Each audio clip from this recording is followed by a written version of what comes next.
Lorsqu'on sort d'une relation de manipulation avec quelqu'un qui a cherché à nous détruire, eh bien, on est particulièrement en danger. On va faire le point sur quels sont les dangers de la sortie d'une relation de manipulation dans cet épisode aujourd'hui. Bonjour et bienvenue dans ce nouvel épisode de Focus, 20 minutes pour y voir plus clair. Aujourd'hui, on va parler de la notion de danger, une fois qu'on a été victime de manipulation, que ce soit par une personne qui est perverse narcissique ou qui a pour objectif de nous détruire à travers une forme de manipulation aiguë et avancée. Alors, pourquoi est-ce qu'on est en danger ? Eh bien, on va voir ça en plusieurs points aujourd'hui, mais d'abord faire un constat. Le constat, c'est qu'aujourd'hui, vous êtes en situation de fragilité quelque part, et cette fragilité, elle est liée au fait que vous étiez dans une relation particulièrement destructrice, dans laquelle vous avez donné particulièrement, alors peut-être vous ou un de vos proches, je ne sais pas. Et le fait d'avoir donné dans cette relation, ça a été au détriment de vous-même. Je vais imaginer dans l'épisode que c'est vous. Et donc vous êtes ravagé. Et si je me rappelle bien comment j'ai vécu ce moment-là, je me suis senti comme si j'avais plus aucune ressource. Et donc le premier danger, il est que on n'a plus de ressources, donc on n'a plus de défense. Donc on est particulièrement vulnérable, on est particulièrement aussi en danger par rapport aux gens qu'on va attirer. On est en état de faiblesse en fait, on est tellement fragile qu'on n'a plus de défense. Et quand on n'a plus de défense, on le sait bien, quelqu'un qui n'a plus de défense, il est la proie de plein de prédateurs, divers et variés. Et des gens qui vont en avoir après, je sais pas, votre argent, votre vie sexuelle, votre vie amoureuse, votre considération, votre vie professionnelle. Et quand on est en sortie de relation avec une personne qui a cherché nous détruire, on est tellement déboussolé, on ne sait tellement plus à qui faire confiance, c'est-à-dire on ne se fait plus confiance à soi, qu'on est vraiment dans un état de fragilité avancée, et donc on est, comme je viens de le dire, la proie à plein de personnes qui veulent profiter de nous, puisqu'on est sans défense. Nos défenses sont épuisées, on en a plus. On est allé trop loin dans la relation par amour, et puis aujourd'hui, on n'a plus de défense, et on est dans une forme d'abandon. On s'est abandonné dans la relation, et puis aujourd'hui, on se sent abandonné puisque la relation n'existe plus. Et donc, ces sensations à soi, on n'est pas capable de gérer des relations humaines. Donc on a un réflexe dans ces moments-là, c'est qu'on va se mettre dans un bunker, ou alors on va se rapprocher des gens dont on est proche et qui nous veulent du bien, à savoir notre famille. Sauf que très souvent on va le voir que c'est se rapprocher de la source du problème, puisque souvent c'est dans la famille dans laquelle on a grandi que se trouve la source de tout ce qui nous a amené à vivre cette relation-là. Donc aller demander à quelqu'un qui a été parmi la source de notre problème de venir nous réconforter, malheureusement, ça finit rarement bien. Des fois, ça marche, je dis pas que c'est systématique, mais ça finit rarement bien. Donc ça, c'est le premier point. Pourquoi est-ce que vous êtes en danger ? Parce que vous êtes ravagé. Et quand on est ravagé, on n'est pas apte au discernement, on n'est pas apte à se défendre, on n'est pas apte à sentir venir les gens qui veulent profiter de nous, voire même pire. On va leur demander de venir. Pourquoi ? Parce qu'on est dans un tel état de désarroi, on est dans un tel état de fragilité qu'on va rechercher un sauveur. On va rechercher quelqu'un qui va nous sortir de là sans que nous on ait d'efforts à faire, parce qu'on n'a plus d'énergie pour faire un effort. C'est pas qu'on veut pas faire des efforts, au fond, on sait que on va avoir besoin de changer, de se transformer, de modifier des choses. Et ça, on le sait. Mais on aimerait que ce soit quand même au moindre coup, parce qu'on a déjà tellement perdu dans la relation. Et c'est exactement à ce moment-là que vous êtes le plus vulnérable. J'avais fait une vidéo là-dessus qui parlait des mauvais réflexes en sortie de rupture. Dans ces moments-là, on va être vulnérable auprès de gens qui vont soi-disant nous vouloir du bien, comme des gourous, comme des sites qui vont vous promettre de récupérer votre ex et que tout redevienne beau comme avant, ou alors des marabouts, pareil, qui vont vous dire je m'appelle je sais pas quoi, un prénom un petit peu étranger, et qui va vous dire je vous fais revenir l'être aimé en 24 heures chrono plus vite que la redoute, comme disaient les inconnus. Bref, ce genre de choses où en fait vous êtes tellement dans un état de fragilité que vous devenez crédule, et les gens vont pouvoir profiter de vous à plein d'endroits. Et pareil, vous pouvez aussi attendre un sauveur ou une sauveuse, c'est-à-dire une personne qui apparemment a l'air très très gentille, très douce, très attentionnée, qui va même vous protéger de l'autre. Je l'ai vu dans certains coachings, c'est-à-dire qu'on va attirer à soi une personne qui va être tellement forte qu'elle va mettre l'ex à distance pour ne surtout pas qu'il revienne, parce que forcément, les relations de manipulation, il y a de la dépendance aussi dedans. Et donc, même si l'autre vous a ravagé, vous en êtes dépendant et vous avez quelque part envie d'y retourner. En tout cas, si l'autre se repointe en montrant un visage bien gentil et bienveillant, en disant je suis désolé, je recommencerai plus, on a envie d'y revenir au fond de nous. Pourquoi ? Parce que ça répond à nos failles d'enfance en général. Et donc, on va chercher à combler nos failles d'enfance à travers la relation à l'autre. Donc, dans ces moments-là, vous êtes en danger. Mais pas là où vous le croyez, mais vous êtes en danger parce que vous êtes épuisé. Et cet épuisement fait en sorte que dès l'instant où vous attendez un sauveur, eh ben vous restez dans le triangle de Karpman. C'est-à-dire que vous vous destinez à trouver quelqu'un qui va vous plonger dans une relation dramatique. Si vous connaissez pas le triangle de Karpman, je vous invite à le chercher sur internet, sur un moteur de recherche quelconque. Ça s'écrit avec un K. Et donc vous allez trouver pourquoi est-ce que quand on alterne dans ces rôles bourreau, victime et sauveur, on est dans un triangle dramatique et on ne peut pas s'en extraire, si ce n'est par un drame. Et le drame, c'est peut-être l'état dans lequel vous vous trouvez aujourd'hui. Donc vraiment, si vous avez été victime de manipulation, je vous invite à vous méfier de votre état interne. C'est-à-dire que c'est votre état interne, c'est parce que vous êtes ravagé que vous êtes en situation de fragilité, et c'est pas de l'extérieur que va venir la solution, c'est de vous-même en reconstruisant vos forces personnelles. C'est facile à dire, c'est plus difficile à faire. On en arrive maintenant au deuxième point de cette vidéo, et en fait, je vais essayer de vous décrire toutes les étapes par lesquelles vous allez passer, pourquoi vous êtes en danger, et à chacune de ces étapes, vous êtes quelque part en danger. En gros, de la victime de manipulation, on va passer par des étapes qui vont nous mener du déni à l'enfermement. Et cet enfermement, il est dangereux. C'est-à-dire que si on suit ce que j'ai pu observer par défaut de ce que les gens font, on va passer d'une étape qui nous fait souffrir, et donc on va être dans le déni de cette souffrance, jusqu'à une étape qui va nous enfermer dans un système où on va se protéger de l'autre en permanence parce qu'on va avoir peur. On va avoir peur de souffrir à nouveau. Et on rentre dans ce que j'appelle le bunker émotionnel. Mais ça, c'est la dernière étape. On va voir ça en 6 points, 6 étapes. Le premier, donc, c'est le déni. Pourquoi est-ce qu'on est dans le déni? Eh bien, parce que on est dans le déni au début d'avoir été victime de manipulation. Au début, en tout cas, pendant la relation ou en fin de relation, on se demande, on a des doutes, est-ce que j'ai été manipulé ou pas? Et puis on cherche à comprendre l'autre, on cherche à comprendre d'où ça vient, parce qu'on se dit mais quand même, ça peut pas être une personne foncièrement mauvaise. J'étais tellement pleine d'amour pour cette personne, elle doit avoir aussi un côté que je peux aimer. Je suis pas obligé de faire que détester, sinon l'amour est un non-sens. Donc dans ces moments-là, on va chercher à comprendre l'autre, on va chercher à comprendre son histoire, son enfance. On va se transformer quelque part en son psy. Or, la relation amoureuse, c'est pas fait pour analyser l'autre, c'est pas fait pour être le psy de l'autre, c'est fait pour être vécu. Et l'amour, c'est fait pour être vécu, pour le partager dans la relation. L'amour, c'est pas quelque chose qui nous pousse à décortiquer et analyser le cerveau de quelqu'un. Pour moi, c'est pas ça la relation amoureuse en tout cas. Mais bon, après, chacun son point de vue. Et donc, on va chercher à comprendre l'autre. Et puis, on va se rendre compte à un moment donné aussi que le déni va être une forme de salvation. C'est ce qui me vient en tête, mais je trouve pas le mot en français. C'est pas grave. Ça va être une sorte de refuge parce que eh bien, on a tellement investi dans la relation qu'on a investi à perte. Et ça, notre cerveau ne peut pas l'accepter. Si on a investi dans une relation, on veut avoir un retour sur investissement. Donc, on va être dans le déni du fait d'avoir été manipulé parce qu'on va chercher à comprendre l'autre et à trouver la partie aimable qu'il y a chez l'autre. Et puis, on va aussi se dire que on n'a pas pu investir à perte autant que ça. Il faut, à un moment donné, qu'on ait retour sur investissement. Il faut que l'autre réussisse à transformer son point de vue vis-à-vis de nous. Et là, on a quand même quelque chose qui est assez difficile. Hein. C'est cette notion de l'autre nous filtre pour faire rentrer dans les cases que lui a prévues pour nous. Et nous, on sait très bien qu'on rentre pas dans ces cases-là, qu'on est quelqu'un d'autre, et on voudrait lui prouver qu'il a tort. On voudrait lui montrer qu'on est quelqu'un de différent. On voudrait lui montrer qu'on est quelqu'un de généreux, bienveillant, etc., qui mérite pas tous ces reproches qui se prend dans la tronche, quitte à nous dézinguer notre estime de nous. Non. On mérite finalement d'avoir un retour sur tout le bien-être et le bonheur qu'on a apporté dans la relation. Mais ce retour sur investissement, on l'aura jamais. On a investi à perte dans la relation. J'ai écrit un e-book par rapport à ça que vous pouvez trouver sur mon site, qui s'appelle Les rôles dans la dépendance affective. Vous avez 2 rôles. Vous avez l'investisseur à perte, en général c'est soi, et vous avez le gouffre sans fond, en général c'est l'autre. En tout cas, c'est plus facile de le voir comme ça au début, en tout cas. Vraiment, on s'imagine que les choses sont dans cet endroit-là. Mais parfois, il peut se trouver qu'on est aussi un gouffre sans fond, mais on n'en a pas conscience. Et il peut se trouver aussi que l'autre aussi a investi à perte dans la relation sans forcément en avoir conscience non plus. Tout ça, c'est compliqué parce que ça se loge dans l'inconscient.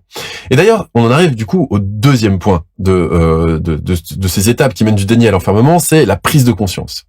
La prise de conscience de ce qu'on a vécu réellement. Parce que, au début, on a le doute. On se dit, mais est-ce que j'ai vraiment été dans une relation de manipulation à ce point-là? Est-ce que l'autre est un pervers narcissique ou pas? Il y a tellement de gens qui définissent l'autre comme étant un pervers narcissique aujourd'hui. C'est une solution de facilité, mais est-ce que c'est une réalité? Est-ce que moi j'ai manipulé l'autre sans le savoir? Et on est dans cette espèce de doute où on se demande, mais qu'est-ce que j'ai vécu vraiment? Qu'est-ce qui s'est passé? On réalise pas tout de suite parce qu'on l'a vécu. Et donc, comme on avait la tête dans le guidon, on ne pouvait pas en avoir conscience. Donc là, on prend du recul, on essaie de prendre conscience. Mais on se demande, on s'interroge, et on n'a pas forcément les outils. Alors, forcément, de se définir qu'on a été victime de pervers narcissiques ou victime de manipulateurs destructeurs, c'est quelque part réaliser qu'en effet, l'autre a cherché à abuser de nous.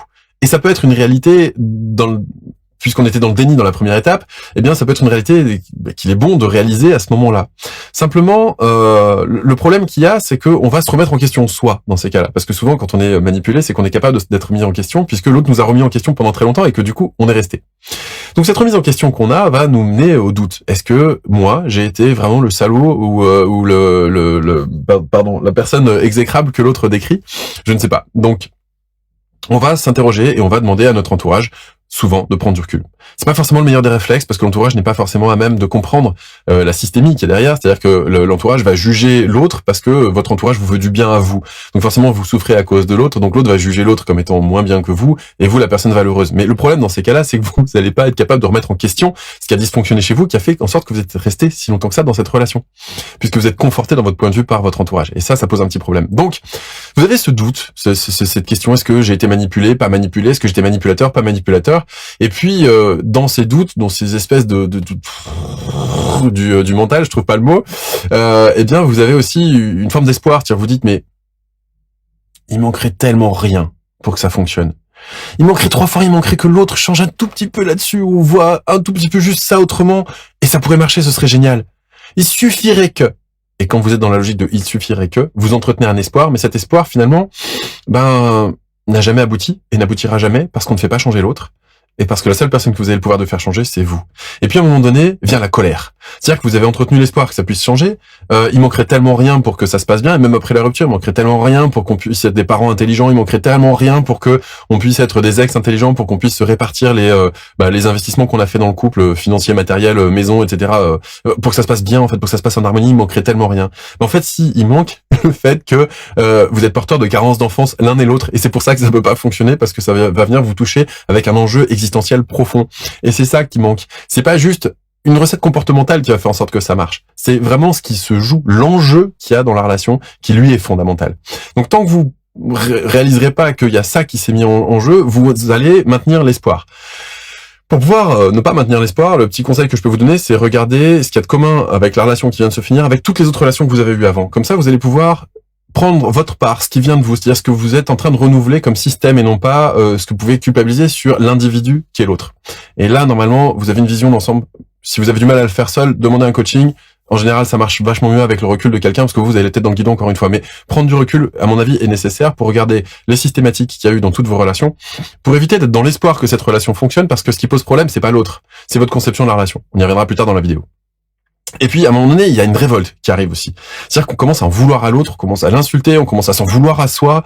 J'ai fait une vidéo d'ailleurs sur la chaîne YouTube qui s'appelle La colère au-delà après avoir été manipulé. Au-delà de la colère après avoir été manipulé, c'est ça le titre de la vidéo. Et donc, dans cette vidéo-là, vous allez pouvoir comprendre cette colère que vous ressentez en vous, pourquoi elle est là, d'où elle vient et quoi en faire. Donc, je vous invite à aller la voir aussi après cette vidéo-là, après ce 20 minutes, si vous le souhaitez.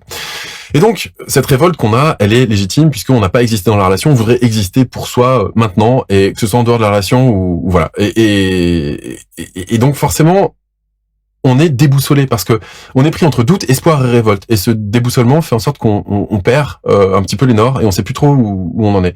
Et donc là, on en arrive à la troisième phase, c'est-à-dire la colère, mais la colère profonde. C'est pas juste la révolte de ce qu'on a vécu, c'est la colère parce que on s'est méprisé soi au sein de la relation et on s'en veut, mais on en veut à l'autre aussi d'avoir abusé de nous. C'est-à-dire qu'on trouve pas juste que l'autre ait abusé du fait qu'on n'ait pas eu de limite à un moment donné, parce qu'on se dit mais s'il avait été bienveillant ou si elle avait été bienveillante, elle aurait dû respecter ça par défaut. Et puis on s'en veut à soi aussi d'être resté là-dedans.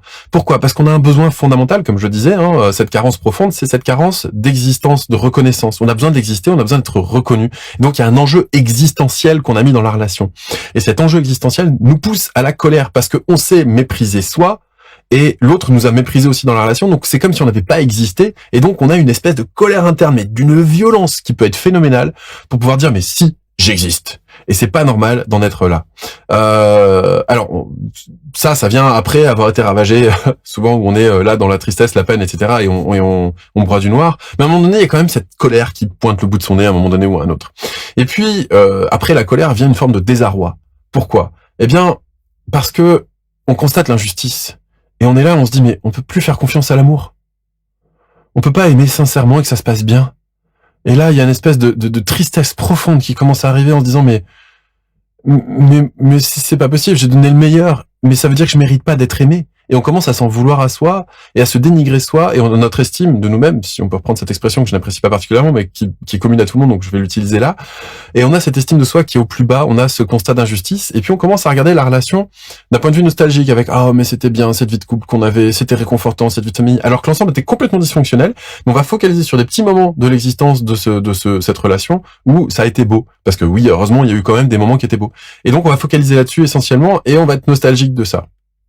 Et puis après cette nostalgie, bien, on va parfois réussir à ne pas rappeler l'autre, parce que c'est le danger, c'est d'y retourner à ce moment-là.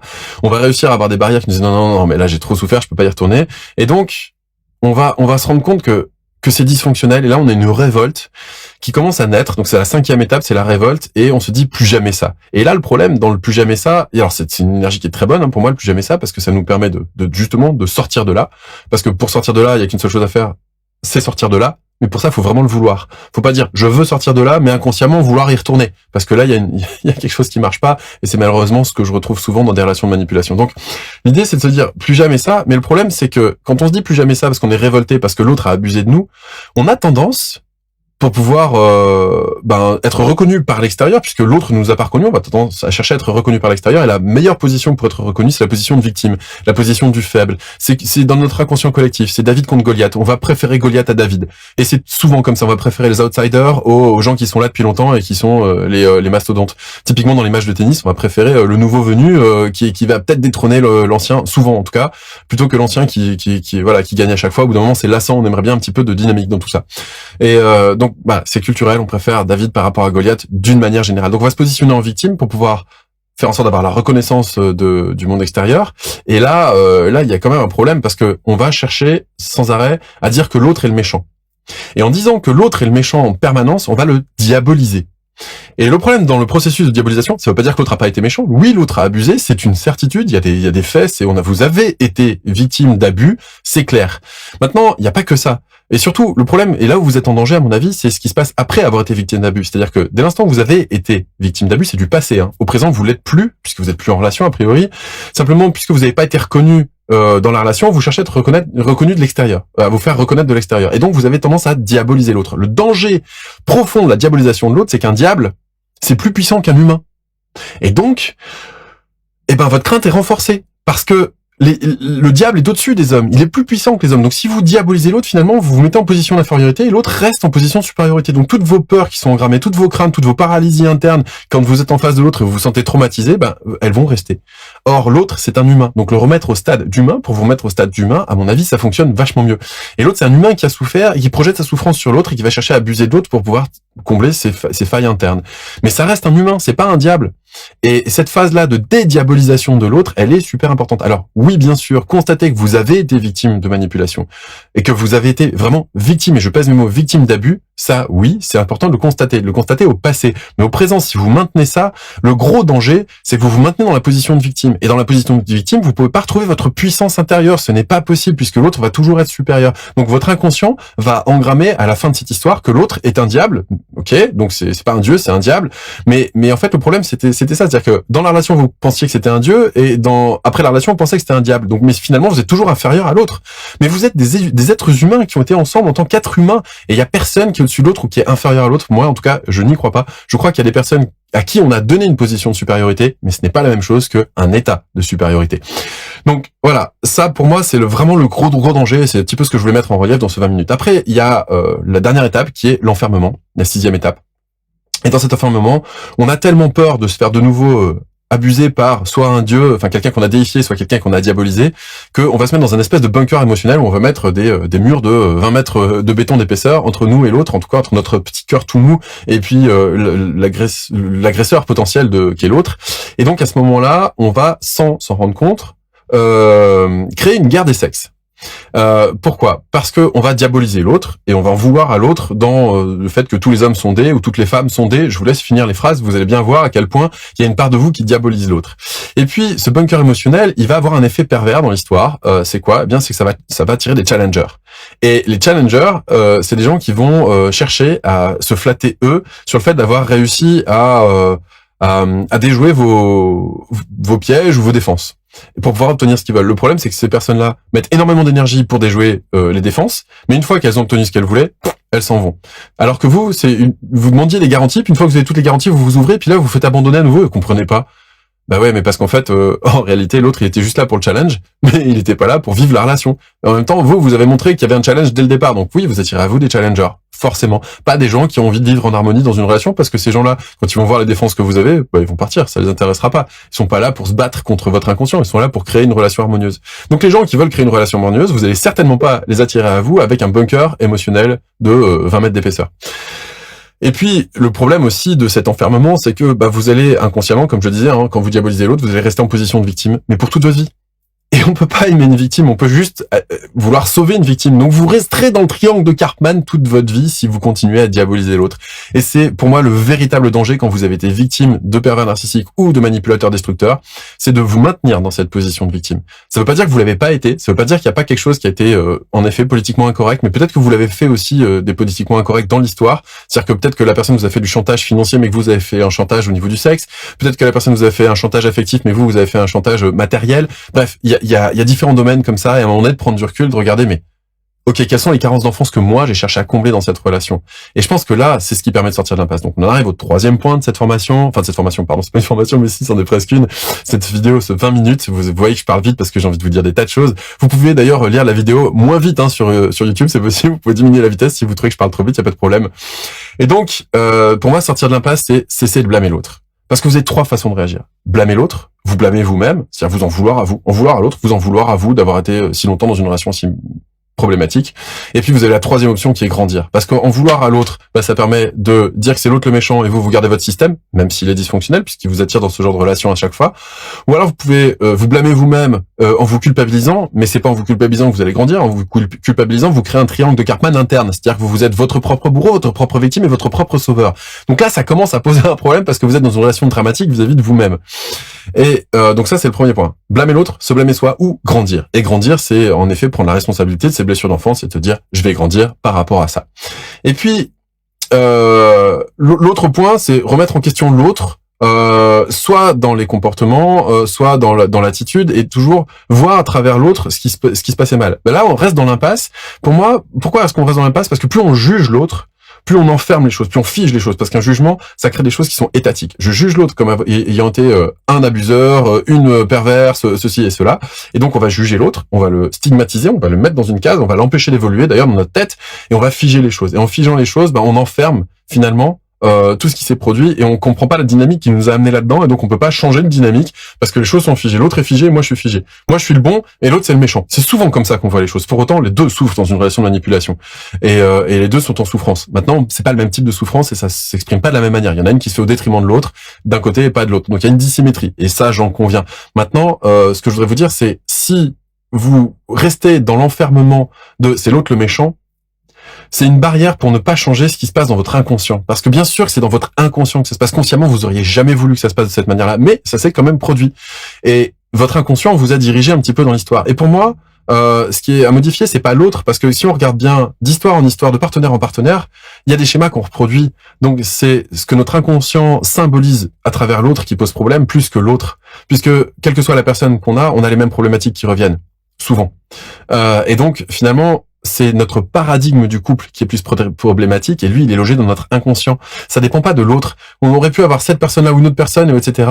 C'est notre inconscient qui est mal programmé quelque part, parce qu'on a eu un modèle dans notre enfance qui était dysfonctionnel. On a eu des carences dans notre enfance qui nous ont rendus dysfonctionnels aussi. Et aujourd'hui, c'est à nous de prendre la responsabilité de rendre tout ça fonctionnel, parce qu'on en a les moyens, si on arrête de blâmer l'autre, ou qu'on arrête de se blâmer soi, et qu'on cherche à grandir, c'est-à-dire à changer ce qu'il y a de programmé dans notre inconscient pour pouvoir faire en sorte de vivre enfin des relations harmonieuses.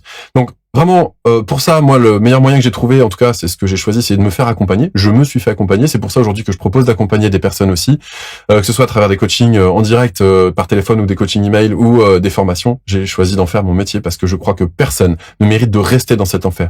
Et vous êtes tellement nombreux et nombreuses à l'avoir vécu que je peux pas rester là sans rien faire. Je suis obligé de faire ce genre de vidéo que vous voyez aujourd'hui pour vous proposer. C'est devenu ma mission de vie. Pour vous proposer la piste par laquelle je suis passé pour sortir de là. Je dis pas que c'est la seule, mais en ce qui me concerne, elle a été vraiment efficace puisqu'aujourd'hui, j'ai jamais été aussi heureux dans ma vie que je ne le suis aujourd'hui. Et c'est ce que je souhaite à tout le monde. Et sortir de cet enfer, c'est possible. Donc je vous invite en effet à travailler sur votre paradigme du couple. Pour ça, j'ai mis plein de ressources sur mon site qui s'appelle autonomieaffective.com. Puis vous allez avoir un lien à la fin de cette formation pour pouvoir éventuellement commencer à réfléchir sur tous ces concepts de ce qui se passe dans votre inconscient. Je vous remercie de m'avoir suivi pour ce 20 minutes. Je vous souhaite une très bonne fin de journée. À très bientôt. Ciao.